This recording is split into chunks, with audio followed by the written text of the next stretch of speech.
Hello everyone, a very good afternoon. Welcome back to Mission IS and PCS. I hope you guys are doing well. आज हम बात करेंगे chairman and deputy chairman of Rajya Sabha के बारे में, जो कि काफ़ी इंपॉर्टेंट एक कॉन्सेप्ट है इंडियन पॉलिटी का.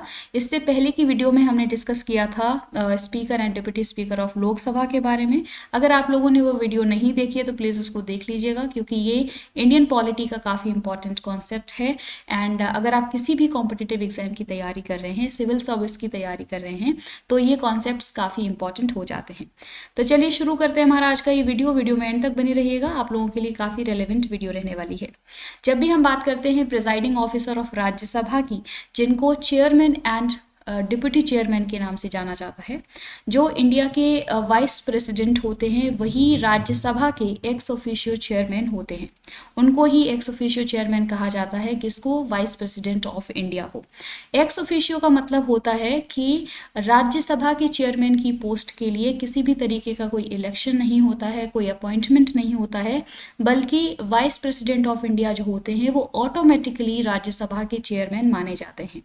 By the virtue of this position, vice president of India जो है वो ऑटोमेटिकली ही राज्यसभा के चेयरमैन बन जाते हैं. उसके लिए किसी भी तरीके का कोई प्रोसीजर, कोई अपॉइंटमेंट, इलेक्शन फॉलो नहीं करना पड़ता है.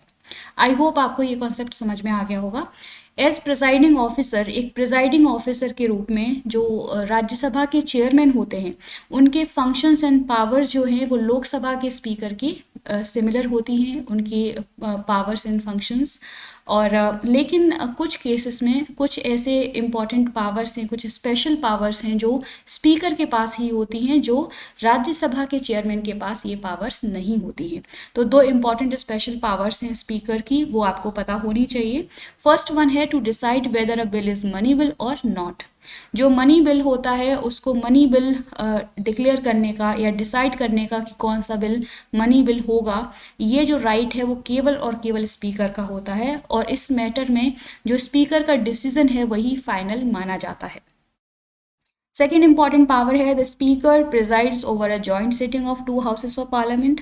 पार्लियामेंट के जो सदन होते हैं उसमें जब मीटिंग चल रही होती है, किसी भी क्वेश्चन पर अगर कोई डिसीजन नहीं लिया जा सकता है, या फिर पॉसिबल नहीं हो रहा है कोई डिसीजन ले पाना, या फिर कोई डेडलॉक क्रिएट हो गया है, तो उस केस में क्या होता है कि जॉइंट सिटिंग को बुलाया जाता है दोनों हाउसेस की. और इस मीटिंग को, इस सिटिंग को जो है, जॉइंट सिटिंग को प्रिजाइड कौन करता है? Speaker of Lok Sabha. ये जो पावर है वो सिर्फ स्पीकर के पास है. जो राज्यसभा के चेयरमैन होते हैं उनके पास जॉइंट सिटिंग को प्रिजाइड करने की पावर नहीं होती है. उम्मीद है आपको समझ में आ गया होगा ये. एंड जो जॉइंट सिटिंग होती है उसको बुलाने का जो काम है वो प्रेसिडेंट करते हैं, लेकिन प्रिजाइड कौन करते हैं? स्पीकर करते हैं. जब भी, जैसा कि आपको पता होगा कि जब भी प्रेसिडेंट की पोजीशन जो है वेकेंट हो जाती है किसी भी कारणवश, तो वाइस प्रेसिडेंट उनके सभी फंक्शंस को परफॉर्म करते हैं. उस ड्यूरेशन में क्या है कि जो वाइस प्रेसिडेंट हैं उनके जो फंक्शन एज अ चेयरमैन है, चेयरमैन ऑफ राज्यसभा, वो अपनी ड्यूटीज़ को परफॉर्म नहीं करेंगे उस टाइम पीरियड में जब वो प्रेसिडेंट का रोल प्ले कर रहे होंगे उस टाइम पर. ध्यान रखिएगा. और उस ड्यूरेशन में, उस पीरियड में क्या होगा, जब वाइस प्रेसिडेंट एक प्रेसिडेंट के फंक्शंस को, उनकी ड्यूटीज़ को परफॉर्म कर रहे हैं, तो उन्हें चेयरमैन नहीं माना जाएगा राज्यसभा का, या फिर वो ड्यूटीज़ को परफॉर्म नहीं करेंगे उस टाइम पीरियड में, एंड ना ही उनको चेयरमैन की सैलरी एंड अलाउंसेस दिए जाएंगे. ध्यान रखिएगा, ये काफ़ी इंपॉर्टेंट कॉन्सेप्ट है, आपको पता होना चाहिए. अब हम बात करेंगे रिमूवल प्रोसीजर की, कि जो राज्यसभा के चेयरमैन होते हैं उनको कैसे हटाया जा सकता है. जब भी वाइस प्रेसिडेंट की पोजीशन को वेकेट करेंगे, जो वाइस प्रेसिडेंट है अपनी वाइस प्रेसिडेंट वाली जो पोजीशन है उसको जब वेकेट करेंगे, तभी वो चेयरमैन के पद से हटाए जा सकते हैं. इसके लिए कॉन्स्टिट्यूशन में अलग से कोई प्रोसीजर मेंशन नहीं किया गया है, इस बात को ध्यान रखिएगा. इसके अलावा आप जब हमने स्पीकर वाला चैप्टर पढ़ा था तो उसमें हमने पढ़ा था कि स्पीकर जो हैं, स्पीकर को जो लोकसभा के मेंबर्स होते हैं उन्हीं में से इलेक्ट किया जाता है. दैट मीन्स कि जो स्पीकर हैं वो लोकसभा के मेंबर होते हैं, यानी कि पार्लियामेंट के हाउस के मेंबर होते हैं. ठीक है. लेकिन जो चेयरमैन हैं वो किसी भी हाउस के मेंबर नहीं होते हैं, क्योंकि आपको पता होगा कि प्रेसिडेंट और वाइस प्रेसिडेंट की जो पोजीशन है वो जो है वो किसी भी हाउस के मेंबर नहीं होते हैं. तो इस तरीके से देखा जाए तो चेयरमैन जो हैं वो किसी भी हाउस के मेंबर नहीं होते हैं, और जो कि किससे डिफरेंट हो गई ये पोजीशन, स्पीकर की पोजीशन से डिफरेंट मानी जाएगी ये। लेकिन स्पीकर की तरह ही जो चेयरमैन है उनको भी फर्स्ट इंस्टांस में वोट देने का राइट नहीं होता है। जब भी चेयरमैन किसी हाउस की मीटिंग को प्रिजाइड कर रहे होंगे तो उस टाइम पर उनको ये राइट नहीं होता है कि वो पहली बार में ही अपना वोट दे सकते हैं।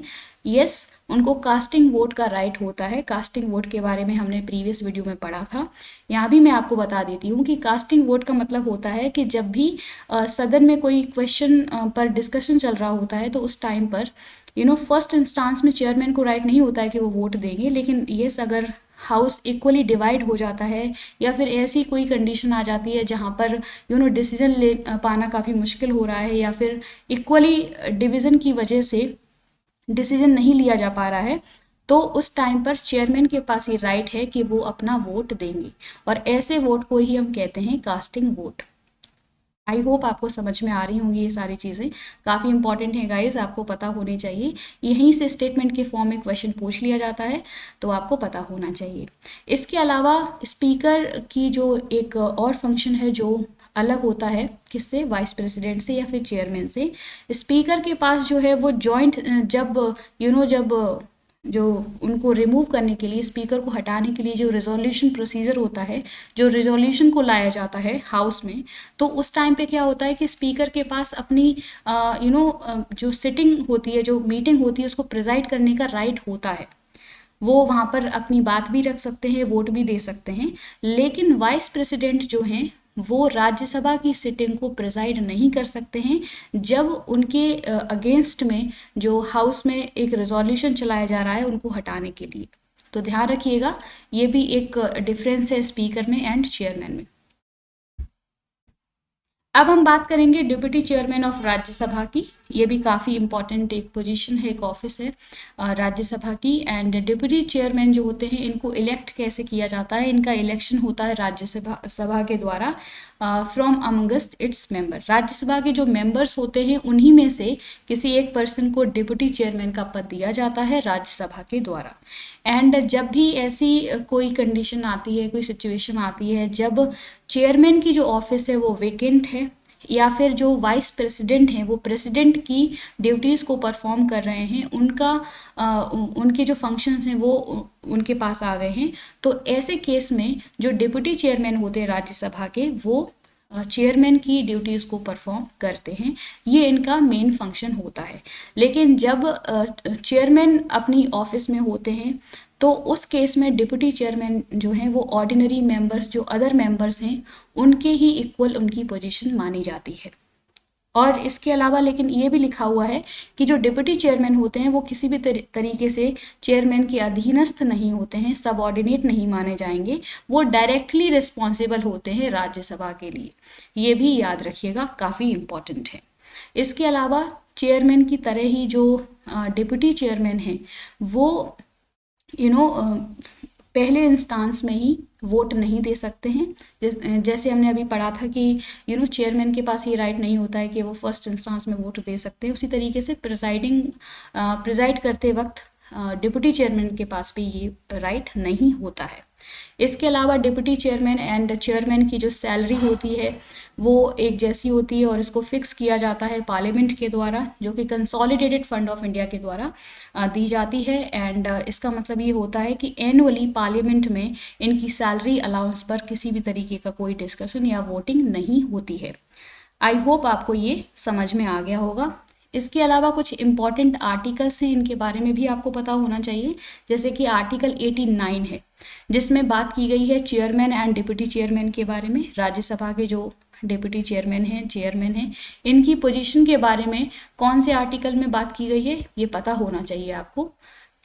ये जो क्वेश्चन है वो स्टेट पीसीएस का काफ़ी इम्पॉर्टेंट क्वेश्चन है, यहाँ से क्वेश्चन बनता है, तो आपको ये आर्टिकल्स लर्न होने चाहिए। आर्टिकल 90 जो है वो बात करता है vacation and resignation of and removal from the office of deputy chairman. Deputy chairman के रिमूवल के बारे में यहाँ पर लिखा हुआ है आर्टिकल 90 में। तो दोनों ही आर्टिकल्स आप लोग लर्न कर लीजिएगा, इम्पॉर्टेंट हैं। इसके अलावा एक और इम्पॉर्टेंट कॉन्सेप्ट है panel of chairpersons of Lok Sabha and panel of vice chairpersons of Rajya Sabha. कभी कभी ऐसी कंडीशन आती है जब स्पीकर एंड डिप्टी स्पीकर दोनों ही नहीं होते हैं पोजीशन में, या दोनों की ही सीट्स जो है वो दोनों ही जो ये पद हैं वो खाली होते हैं, ये एब्सेंट होते हैं। तो उस केस में क्या होता है कि एक पैनल नॉमिनेट किया जाता है, और ये जो पैनल के बारे में है, जो लोकसभा के रूल्स हैं उनमें लिखा हुआ है इसके बारे में कि जो स्पीकर होंगे वो नॉमिनेट करेंगे एक 10 मेंबर्स के एक पैनल को, कहाँ से, जो लोकसभा के मेंबर्स होंगे वहाँ से, ठीक है। और इस पैनल का ये काम होगा, इसमें जो 10 मेंबर्स होंगे इनमें से कोई भी एक मेंबर, उस केस में जब स्पीकर एंड डिप्टी स्पीकर नहीं है पोजीशन में, एब्सेंट हैं जब, तब वो हाउस को प्रिजाइड करेंगे। लेकिन जब अगर ऐसा हो जाए कि स्पीकर एंड डिप्टी स्पीकर की सीट जो है वो वेकेंट हो जाए, तो उस केस में पैनल को प्रिजाइड करने का राइट नहीं होता है, याद रखिएगा। सिमिलरली केस होता है राज्यसभा के बारे में कि panel of vice chairpersons of Rajya Sabha भी एक नॉमिनेट किया जाता है under the rules of Rajya Sabha. तो आपको इसके बारे में भी पता होना चाहिए। आई होप आपको ये कॉन्सेप्ट समझ में आ गया होगा। आपको समझ में आ गया होगा राज्यसभा के जो चेयरमैन होते हैं एंड डिप्टी चेयरमैन, उनके बारे में। ये काफ़ी इंपॉर्टेंट एक कॉन्सेप्ट है गाइस इंडियन पॉलिटी का, आपको इसके बारे में पता होना चाहिए। इससे पहले की वीडियोस अगर आप लोगों ने नहीं देखी है तो प्लीज़ उनको देख लीजिएगा, वो भी काफ़ी इंपॉर्टेंट वीडियोज़ हैं इंडियन पॉलिटी की। और आपको ये सीरीज़ कैसी लग रही है प्लीज़ अपना फीडबैक कॉमेंट बॉक्स में ज़रूर दीजिएगा। तो ये है आज के लिए। आई होप आपको समझ में ये चीज़ें आ रही होंगी, और बताइएगा कि आपको ये सीरीज़ कैसी लग रही है। तो आज के लिए इतना ही। Thank you, take care, bye bye.